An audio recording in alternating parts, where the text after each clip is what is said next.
TDS rates, ठीक है ना। अब टीडीएस रेट स्ट्रीमलाइन तो हेडिंग है, बट एक चीज समझिए,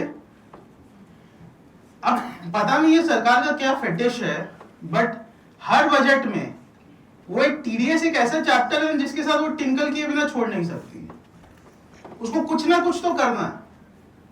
कभी खुद ही बढ़ाएगी, कभी खुद ही कम कर देगी, कभी खुद ही एक सेक्शन लाएगी, फिर उसको अबॉलिश कर देगी, कुछ ना कुछ चाहिए उसको, है ना। तो उसी तरीका से उसी चीज में करते हुए इस साल भी टीडीएस में बहुत सारे चेंजेस आए हैं। एंड सबसे बड़ा चेंज जो हम लोग को डायरेक्टली इंपैक्ट करता है इस सेक्शन 194T। अब अच्छा, अब इसमें भी मजे का पॉइंट रहेगा जो हम लोग डिस्कस करेंगे, बट पहले 194T क्या आया है वो पे उस पर डिस्कस कर लेते हैं। पार्टनरशिप फर्म इंक्लूडिंग एलएलपीज अगर अपने पार्टनर को कोई भी रेम्यूनरेशन या कोई भी इंटरेस्ट पे कर रही है तो that will be subject to a TDS of 10%, ठीक है। सबसे पहला चीज ये इंट्रोड्यूस कब से हुआ है? नहीं, अब इसमें मजे की बात देखिए, लिखा हुआ है 1st day of April 2025। अब एक रूल जो जनरल रूल एक बेयर एक्ट को पढ़ने का है, इनकम टैक्स एक्ट का, कहीं पे भी 1st April 2025 लिखा रहता है, so that is deemed as assessment year 24-25, assessment year 25-26, meaning financial year 24-25।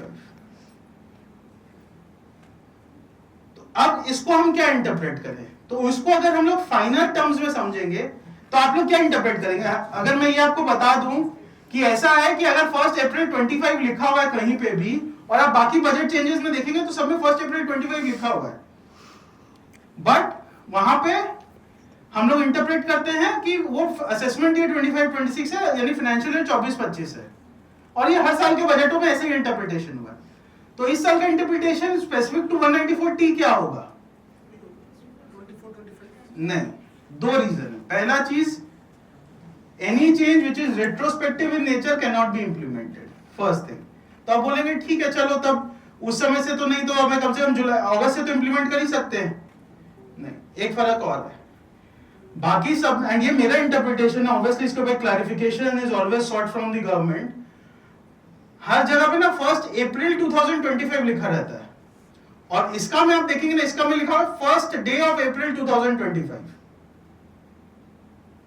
सो वहीं पे डिफरेंस आ जाता है। टीडीएस का कोई भी चेंजेस होगा ना, उसमें आप देखेंगे जैसे बाकी चेंजेस भी जो भी हम डिस्कस करेंगे, that is being implemented from 1st day of October 2024, यानी अक्टूबर 24 के फर्स्ट डे से, एक्चुअली फर्स्ट डे से,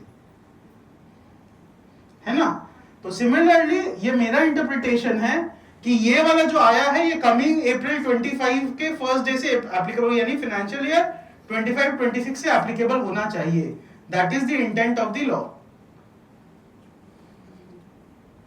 अच्छा, इसमें मजे की बात एक और है, जो एलएलपीज आज के दिन में नॉर्मल पार्टनरशिप फॉर्म से एलएलपीज क्या करती हैं, क्योंकि 40B का एक सेक्शन है जो कि एलएलपीज के रेम्यूनरेशन को अलाउ और डिसअलाउ करता है, उसमें भी कुछ चेंज आया, विल डिस्कस दैट, बट वो अलाउ डिसअलाउ करता है। इंटरेस्ट हम सबको पता है कि 12% पे, तो वो तो सब कैलकुलेट कर देते हैं, but most of the partnership firm to take the maximum benefit out of that slab of 40B एकदम लास्ट में बुक करते हैं अपना रेम्यूनरेशन, मतलब मार्च में जाके एक सिंगल लाइन आइटम के इतना रेम्यूनरेशन हम विड्रॉ करेंगे, और हर महीना में वो कैपिटल से विड्रॉ करते रहते हैं।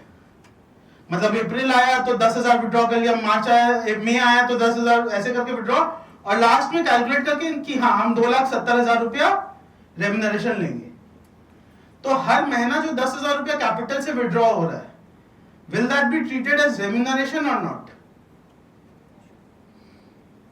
या वो आपका कैपिटल विड्रॉल है? देखिए, कैपिटल विड्रॉल पे टीडीएस नहीं हो सकता है, because that is not an income in nature, and once it is not an income in nature, the concept of TDS itself fails.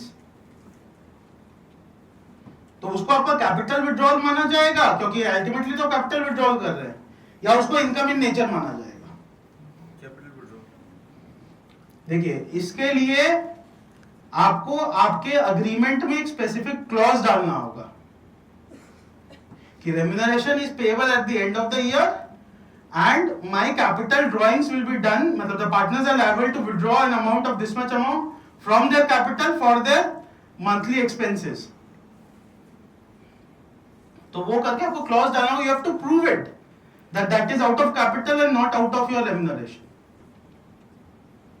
अच्छा, बाकी बहुत सारे केसेस में क्या किया ना सरकार ने, एक साथ जहां जहां 5% थे ना, सबको एक साथ उठाया, आंख बंद करके सब पे 2% कर दिया.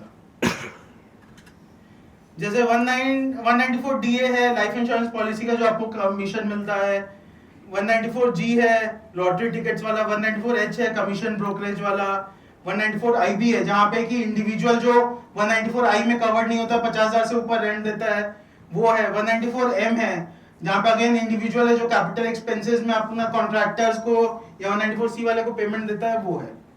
तो इन सब का रेट 5% हुआ करता था, सबको 2% कर दिया गया with effect from 1st day of October 2024.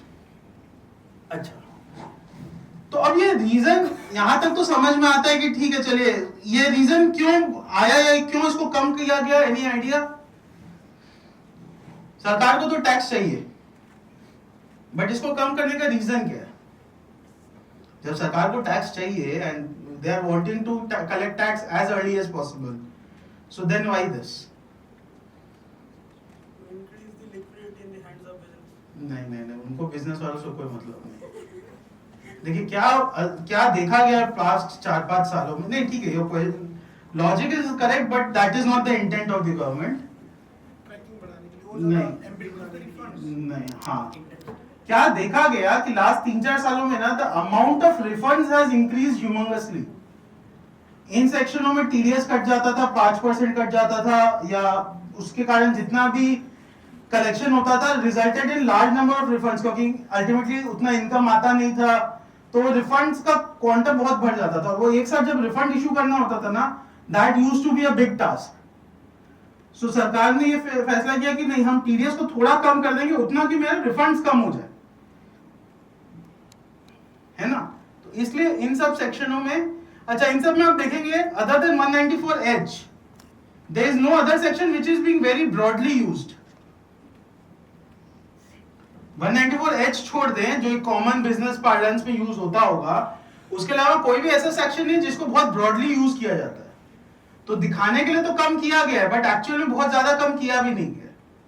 Rather बढ़ा क्या दिया गया मैं आपको बताता हूं. 2 सेक्शन है, 194C और एक 194J.